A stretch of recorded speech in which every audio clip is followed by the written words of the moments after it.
The great space station called Nexus Prime floated in the darkness above planet. It was massive beyond belief, big enough to hold entire cities inside its crystal walls. Today, the station glowed with special lights that could be seen from space. Ships from all over the galaxy were coming to visit.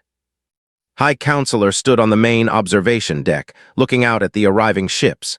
His body was made of living crystal that changed colors with his mood. Right now, he glowed a happy blue-green. Today was special. Today marked 1,000 years since the Galactic Sovereignty Council had brought peace to the galaxy. 1,000 years of perfect order, said to himself, feeling proud. Around him, other council members were arriving for the big celebration. Admiral walked up to him, her feathers rustling with each step. She looked like a giant bird that could walk on 2 legs, but she was much smarter than any bird. Her people, were famous for being great at war and strategy. High Counselor, said, bowing her head with respect. All the fleets are in position. Every species in our territory has sent representatives to honor this day. Nodded, good. Let them see what we have built. Let them remember why the Council's way is the only way. More council members joined them. Ambassador came swimming through the special water tubes that ran through the station.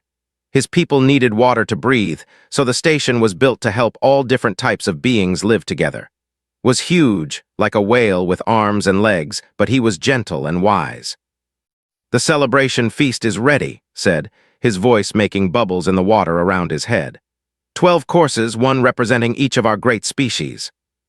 The 3 leaders looked out at the ships gathering around the station. There were thousands of them. Some looked like flowers made of metal. Others were long and thin like snakes. Each species had their own style, but all of them flew the Council's flag. Do you remember what this galaxy was like before us? Asked his friends. Fluffed her feathers. Chaos, war, species fighting each other instead of working together, it was terrible. We saved them all, added. We showed them a better way, now look at what we have. They were right. Before the Council, the galaxy had been a dangerous place. Species fought over planets, resources, and territory. Many civilizations had destroyed themselves in wars. But the Council changed all that. They brought peace through strength, wisdom, and careful control. The Council had 12 species working together. Each one was advanced in different ways. The crystalline people were great at science and energy. The were perfect soldiers and strategists. The were amazing at bringing different groups together through talking and compromise. Together, they had built an empire that controlled most of the galaxy.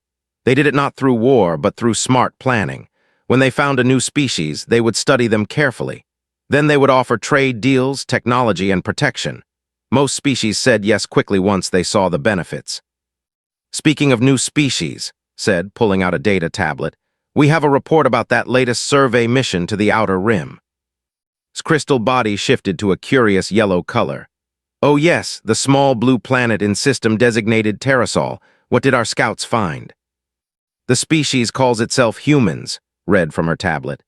They just developed faster-than-light travel about 50 years ago, very primitive compared to us. They seem to fight each other a lot, which is normal for young species. Made a sad sound. Fighting their own kind, how wasteful. We must help them learn a better way. Their technology is basic, continued. They use crude rockets and simple energy weapons. Their ships are made of metal and plastic instead of living materials or energy constructs like ours. They will be easy to integrate into the Council. Nodded, integration was the Council's way of bringing new species into their family. It started with contact, then trade, then slowly the new species would become dependent on Council technology and guidance. Eventually, they would ask to join officially. It had worked with hundreds of species over the centuries. How long do we estimate for full integration? Asked. Maybe 20 to 30 years, said. They seem stubborn, but they will learn, they always do. The 3 friends walked toward the great ceremony hall. As they moved through the station, they passed windows showing the beauty of their empire. Planets covered in crystal cities. Massive farms that fed billions. Space stations where different species worked together on amazing projects. In the ceremony hall, representatives from all over the galaxy had gathered. There were beings made of gas floating in special containers, rock creatures that moved very slowly but lived for thousands of years, and energy beings that looked like dancing lights. Everyone was here to celebrate the Council's success. For 1,000 years there had been peace. No big wars, no species destroying themselves, no chaos. The council had created order from madness. Stepped up to speak to the crowd. His crystal body began to glow brighter, and his voice carried to every corner of the huge hall. "My friends," he began, "today we celebrate not just a number, we celebrate the greatest achievement in galactic history. 1,000 years ago, our 12 species came together with a dream.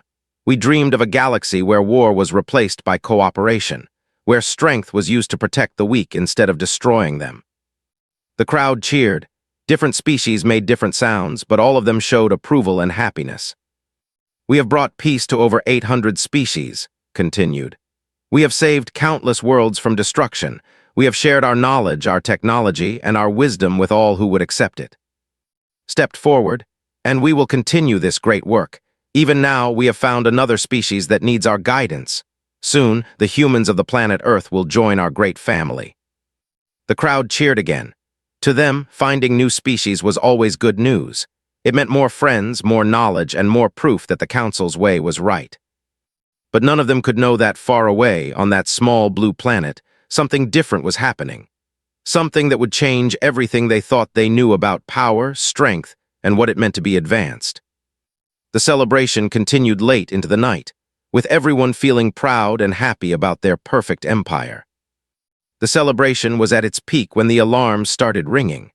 High Counselor was in the middle of cutting the ceremonial crystal cake when red lights began flashing all around the great hall. The happy music stopped, and everyone looked around in confusion. Commander, a six-armed insect-like being, rushed into the hall. His usually calm green skin had turned a worried shade of orange. "High Counselor," he called out, his multiple arms moving quickly as he spoke, "we have an unknown contact approaching the station."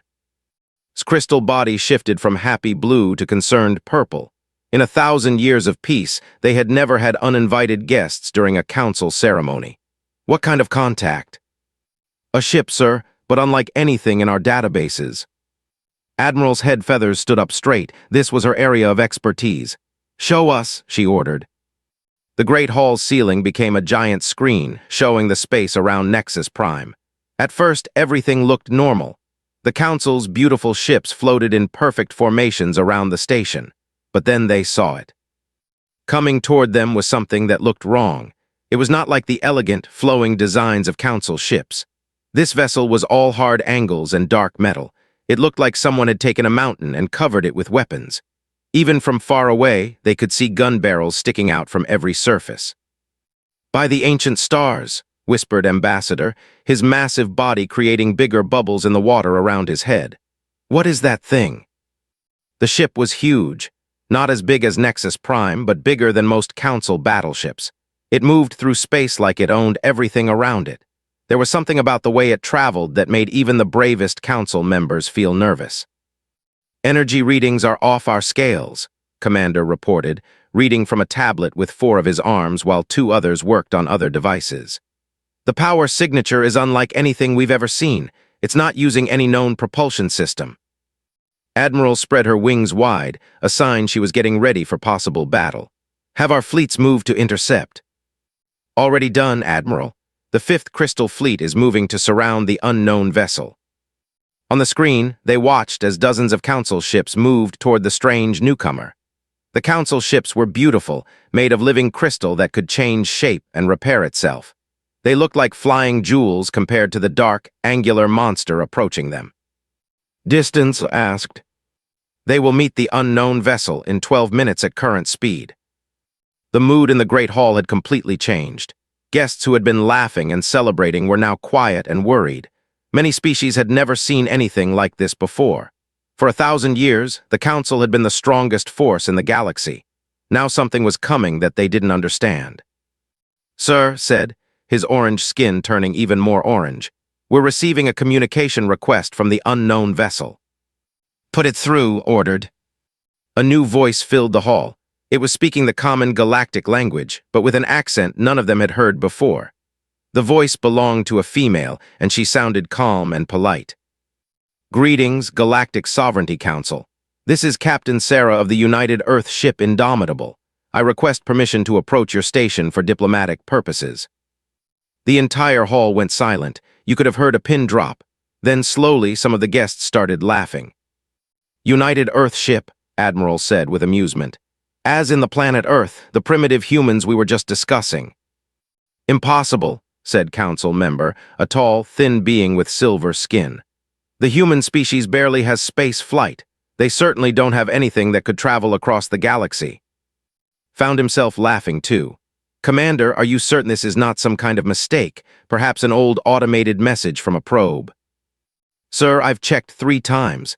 The signal is coming from that ship, and there are life forms aboard. The biosignatures match human patterns from our survey data. Captain's voice came through the speakers again. Council members, I understand this may be surprising. We would like to discuss some important matters with you. May we approach? More laughter came from the crowd. The idea that the primitive humans could build something that impressive was funny to most of them. Even if they had somehow gotten lucky and found some ancient technology, they wouldn't know how to use it properly. This is wonderful, said Ambassador, his worry turning to amusement. The little humans have found some old ship and think they can play with the adults. Admiral stepped forward. Captain, I am Admiral of the Council Defense Force. You are approaching a restricted area during a ceremonial gathering. Please state your intentions clearly. Thank you, Admiral, came the calm reply. We wish to discuss the Council's plans regarding our species and our planet. We have some concerns about what you call integration procedures. This caused even more laughter.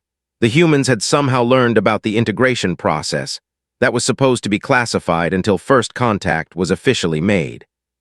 How did they find out about that? Wondered aloud. Probably intercepted some of our scout communications, suggested. Young species often spy when they first discover they're not alone in the universe. On the screen, they could see the Council ships getting closer to the human vessel. The size difference was clear now. The human ship was big, but it was outnumbered 50-1. Whatever weapons it had, they couldn't possibly be a match for an entire Council fleet. Captain decided to speak directly. You are welcome to approach the station. However, I should tell you that this is not the proper way to make first contact. We have procedures for newly discovered species. I understand, High Counselor. We will follow your guidance about proper procedures. We're approaching now. The human ship began moving faster. It passed through the Council fleet formation without any trouble. The Council ships followed it, but they didn't seem worried. After all, what could one primitive ship do against the might of the entire Council? Sir, Commander said, something strange is happening with their energy readings. Strange how? Well, when we first detected them, we thought they were running at full power. But now it looks like they were only using a small fraction of their actual capability. Admiral stopped laughing. What do you mean? The energy output has increased by 400% in the last few minutes, but their ship doesn't look like it's straining. It's like they were barely using any power before. On the screen, the human ship was getting closer. It still looked like a mountain covered in weapons, but now there was something else about it. It moved with purpose, like it knew exactly what it was doing. The Council ships around it suddenly looked small and delicate by comparison. How close are they now? Asked. 5 minutes until they reach communication range for a direct meeting. Should we increase security? Suggested.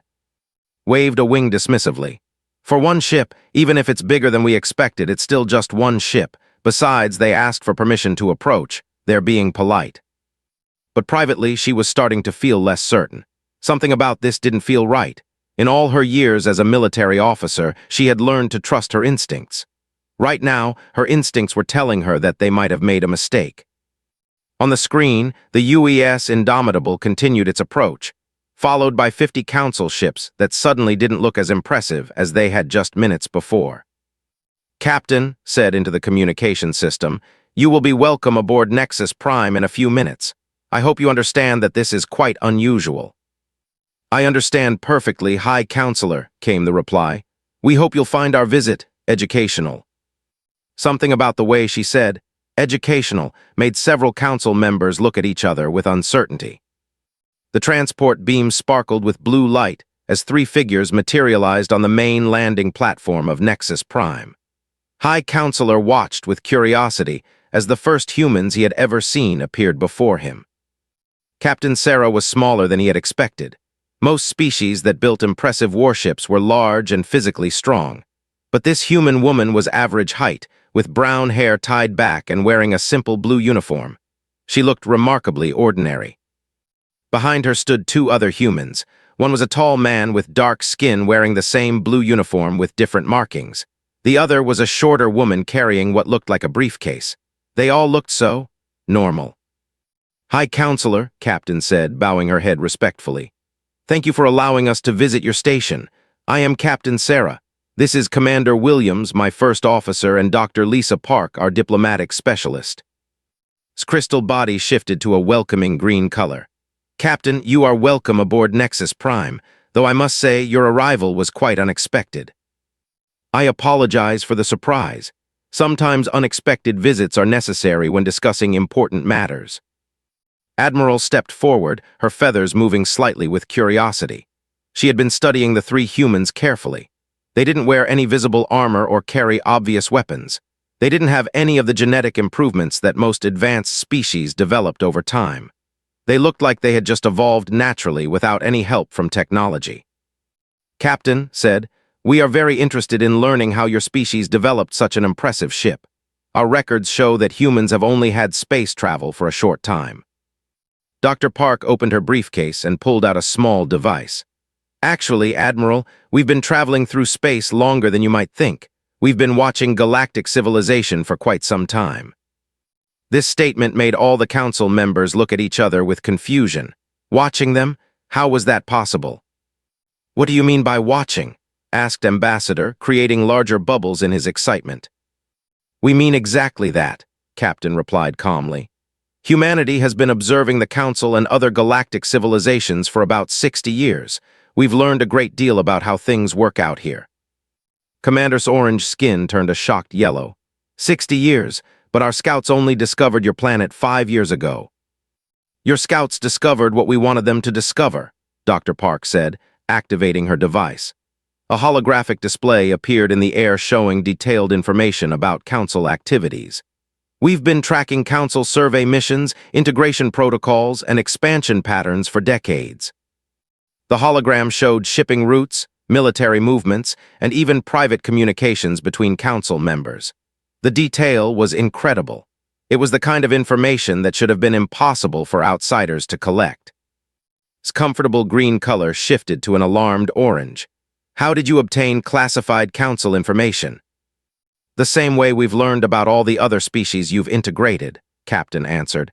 "We watched, we listened, and we studied. Humans are very good at learning from others." Admiral felt her feathers stand up with worry. "You've been spying on us." "We prefer to call it research. Your people do the same thing when you find a new species. You study them, learn about their weaknesses, and plan how to make them dependent on you." The room became very quiet.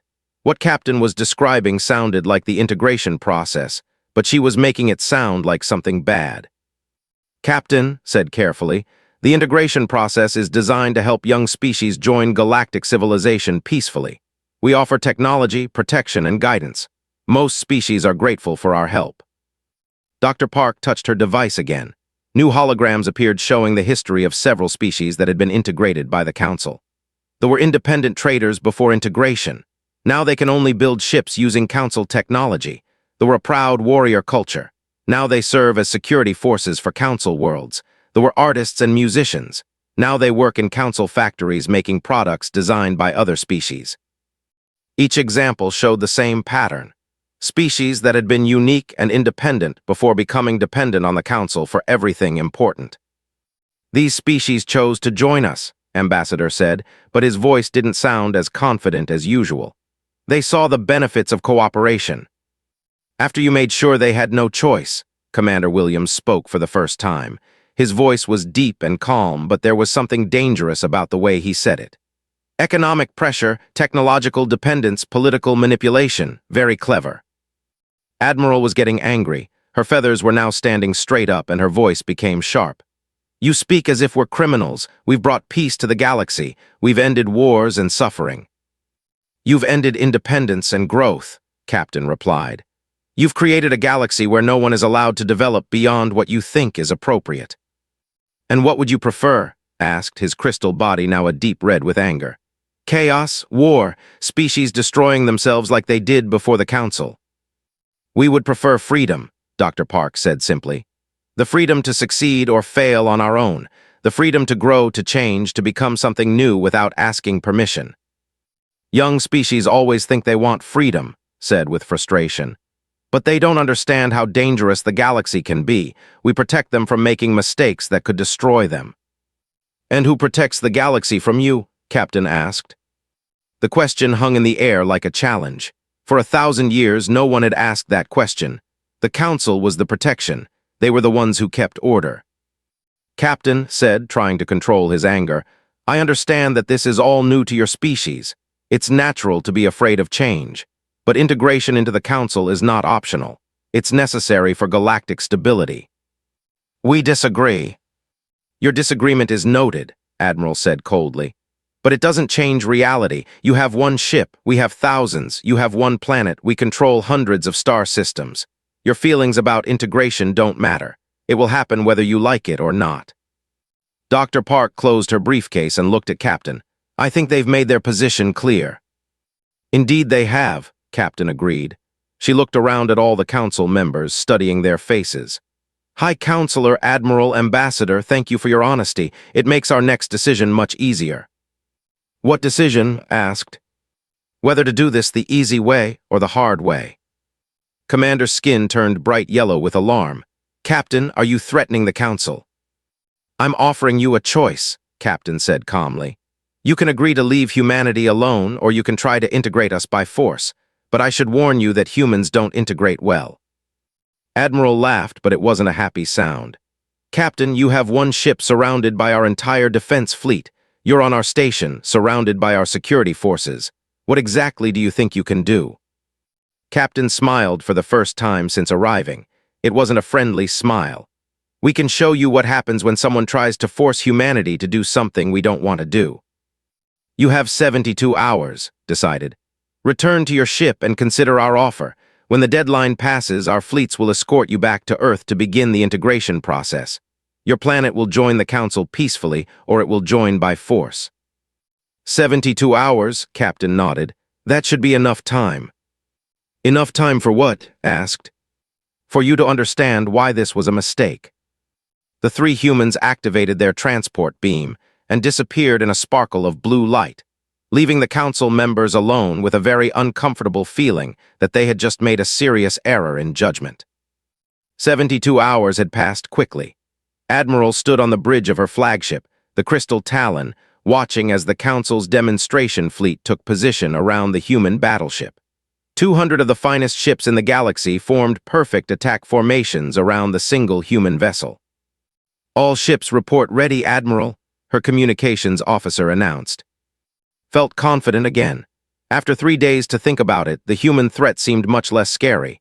Yes, they had a big ship and some classified information, but numbers were numbers. One ship against 200 was not a fair fight. Signal the human vessel, she ordered. Captain's voice came through the speakers immediately, as if she had been waiting for the call. Good morning, Admiral. I assume the 72 hours are up. Captain, this is your final chance to accept Council guidance peacefully. Surrender your ship and prepare to be escorted back to Earth. Integration proceedings will begin immediately upon arrival.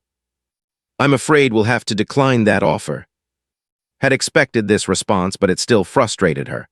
Captain, look at your situation. You are surrounded by 200 warships. You cannot possibly fight us all. Don't make this harder than it needs to be. Admiral, I want to make sure I understand correctly.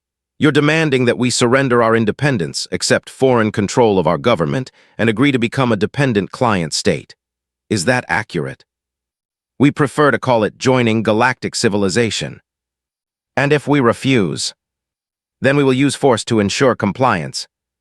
There was a pause before Captain responded. When she spoke again, there was something different in her voice, something harder. Admiral, has anyone ever told you the story of how humans developed faster-than-light travel? Blinked in confusion. What does that have to do with anything? It's an interesting story. Most species develop FTL travel gradually over many years with help from more advanced neighbors. But humans were alone in our part of space. We had to figure it out ourselves. Your point. My point is that humans have always had to solve our own problems. When we faced ice ages, we learned to make fire and build shelters. When we faced diseases, we invented medicine. When we faced natural disasters, we built stronger homes. Every challenge made us stronger and smarter. Admiral was getting impatient. Captain, this is not the time for history lessons. Will you surrender or not? When we finally developed FTL travel and started exploring the galaxy, we discovered something interesting. Every other species had received help from someone else. They had been guided, protected, taught what was safe to try. But humans learned by ourselves through trial and error. What is your point? Demanded. My point is that we learned things other species never had to learn.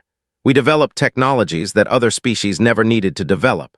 We became strong in ways that protected species never had to become strong. On the main screen, the human ship hung in space, still surrounded by Council vessels. But something was changing. The dark metal hull was beginning to glow with energy patterns that the Council sensors couldn't identify. Captain said, feeling the first touch of real worry, "You have 30 seconds to power down your weapons and surrender." Admiral, we don't want to fight you. We really don't. But if you insist on forcing this issue, we'll show you what humans do when someone tries to take away our freedom. 30 seconds. We accept. The UES Indomitable suddenly changed. What had looked like a single ship began to unfold and transform. New sections extended from the hull. Hidden weapon batteries rotated into position. Energy shields that had been completely invisible blazed to life around the ship's hull. "What in the name of the ancient stars?" whispered. But that wasn't the most shocking part. As the Indomitable finished its transformation, space around the Council fleet began to shimmer and warp. Dozens of new ships appeared out of nowhere, as if they had been invisible until this moment. Each human ship was different from the others. Some were sleek and fast-looking. Others were covered with weapons like floating fortresses. A few looked like they were built specifically for ramming enemy vessels. But all of them were clearly human design, and all of them were much more advanced than anything the Council had in their databases. "Sir," her sensor operator called out in panic. "I'm reading 47 new contacts. They're all around us." "Where did they come from?" demanded. "I don't know, they just appeared. It's like they were cloaked, but we don't detect any cloaking technology." Admiral realized with growing horror that the Council fleet was now surrounded. The hunters had become the hunted. Captain's voice filled the communication channels again. "Admiral, I want you to understand something important. That ship you've been watching for 3 days, the one you thought represented humanity's best effort, it was operating on about 5% power and with most of its systems turned off. On the screens, the human ships were powering up their weapon systems. The energy readings were impossible. Some of these ships were generating more power than entire Council space stations." "This is impossible," said. "Your species is supposed to be primitive." "According to whom? Your scouts who saw what we wanted them to see. Admiral, humanity has been preparing for this conversation for 60 years. Did you really think we would come here unprepared?" The tactical display showed that every Council ship was now targeted by multiple human vessels. Somehow, in a matter of minutes, the humans had turned a 200-to-1 advantage into a 200-to-47 disadvantage. And those numbers didn't account for the fact that the human ships were clearly far more advanced. "How," was all Admiral could say. "How did we build these ships? How did we develop this technology? How did we hide from your sensors for 60 years? Captain's voice carried a note of pride. "We learned from watching you, Admiral. We studied every ship design, every weapon system, every defensive technology used by every species in the Council. Then we improved on all of it." One of the human ships, a sleek vessel that looked like a silver arrow, sent a scanning beam toward a Council cruiser. Within seconds, it had completely mapped the Council ship's internal structure, power systems, and defensive capabilities. "Your ships are beautiful," Captain continued. "But they're designed for a galaxy where everyone follows the same rules. Our ships are designed for a universe where the rules keep changing and where survival depends on being better than everyone who wants to hurt you." "What do you want?" asked, finally understanding that this was not a situation she could solve with force. "We want you to leave us alone. We want you to stop your integration program. We want you to give the species under your control the chance to be independent again. That would destroy galactic civilization." No, it would change galactic civilization. There's a difference. High Counselor's voice came through on an emergency channel from Nexus Prime. Admiral, what is your status? We are surrounded, High Counselor. The humans have revealed significantly more capability than we anticipated. Significantly more? They have us about 3-1, sir. There was a long silence from Nexus Prime. Captain spoke again, but this time she was broadcasting on all Council frequencies, speaking to every ship, every station, and every world in Council territory. Citizens of the galaxy, she began, my name is Captain Sarah of the United Earth Alliance. For the past 60 years, humanity has watched your civilization grow under the guidance of the Galactic Sovereignty Council. We have studied your history, your technology, and your methods of governance. On screens throughout Council space, humans could be seen for the first time by billions of alien beings.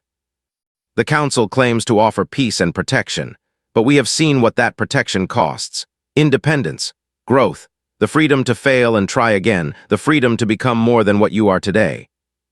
Admiral watched helplessly as Captain continued her broadcast to the entire galaxy.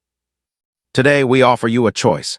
You can continue to live under Council guidance, safe and protected and controlled, or you can choose to be free, free to make mistakes, free to succeed beyond anyone's expectations, free to become whatever you have the strength and wisdom to become. This is impossible, whispered to herself. The Council will tell you that freedom is dangerous, Captain continued. They're right, freedom is dangerous, but it's also the only way to truly grow. Humanity learned this the hard way, through millions of years of struggle and growth and change. Now we offer to share what we've learned with anyone brave enough to want it. Admiral realized that everything was about to change. The galaxy that she had known and protected for her entire career was about to become something completely different. High Counselor stood in the emergency session chamber, watching as his perfect galaxy fell apart in real time. On screens all around the room, reports were coming in from across Council territory. The human broadcast had reached every corner of their empire, and the response was not what he had hoped for. Rebellion on VII, reported Commander, his orange skin now a sick yellow color. They have declared independence and are demanding withdrawal of all Council forces. The Trade Federation has announced they're ending all exclusive contracts with Council worlds, added another officer. They say they want to develop their own technology again. 17 more species have sent formal requests to renegotiate their membership terms, said a third. Ambassador floated in his water tube, looking shocked and confused. This is madness. Don't they understand that we protected them? We gave them peace and prosperity. They understand, said Admiral, who had just returned from the confrontation with the human fleet. They also understand that they paid for that peace with their freedom. His crystal body was cycling through colors rapidly, showing his emotional turmoil. Admiral, report on the current military situation. We are completely outmatched, said bluntly. The human fleet is not only larger than we realized, but far more advanced. Their smallest ships could probably defeat our best battleships, and that's not even their main advantage. What is their main advantage? Experience. These humans have been preparing for war their entire species' history. They've spent thousands of years fighting each other, surviving disasters, adapting to impossible situations. Every human ship is designed by people who understand that enemies exist and that survival requires being stronger than anyone who wants to hurt you. Felt something he had never felt before in his long life. Fear, real fear. How many ships do they have? We don't know. They could have hundreds more hidden throughout the galaxy. What we do know is that they've been watching us for 60 years. They know where every one of our ships is located, what our defensive capabilities are, and probably what we're going to do before we do it. So we're defeated. Militarily, yes, but I don't think they want to destroy us. If they did, they could have done it already. As if summoned by their conversation, Captain's voice came through the communication system. High Counselor, this is Captain. I request permission to board Nexus Prime for final negotiations. Looked around at his advisors. They all looked defeated and scared. Granted, he said wearily. 20 minutes later, Captain materialized on the main platform again. This time she came alone. She walked calmly through the halls of Nexus Prime, past Council guards who could have arrested her but didn't dare try. When she entered the chamber, was surprised by her expression. She didn't look victorious or proud. She looked sad, almost sympathetic. "High Counselor," she said, bowing respectfully, "thank you for agreeing to meet with me." Captain replied, his crystal body a deep blue color showing resignation. "You have won. What are your terms?" "I think you misunderstand the situation," Captain said, sitting in a chair across from the council leaders. "Humanity didn't come here to conquer you. We came here to offer you a choice." "What choice? You've destroyed our empire." "Your empire destroyed itself. We just showed people that they had other options." Admiral leaned forward angrily. "The galaxy will fall into chaos without council oversight. Species will go back to fighting each other. There will be wars and suffering." "Maybe," Captain agreed. "Or maybe they'll surprise you. Maybe they'll learn to cooperate without being forced to. Maybe they'll grow stronger by facing challenges instead of being protected from them." "And if they don't," asked, "if the galaxy tears itself apart?" "Then humanity will help put it back together. But this time, we'll help build something based on cooperation instead of control." Studied the human woman carefully. "What exactly are you proposing?" "The council can continue to exist, but as a forum for cooperation instead of a ruling government. Species can join voluntarily, leave if they want to, and govern themselves as they see fit. Trade agreements, mutual defense pacts, scientific cooperation, all voluntary, all negotiated between equals." "That's not how civilization works," protested. "Someone has to be in charge, someone has to maintain order." "Why?" Captain asked simply. The question hung in the air. For 1,000 years, the council had assumed that their way was the only way.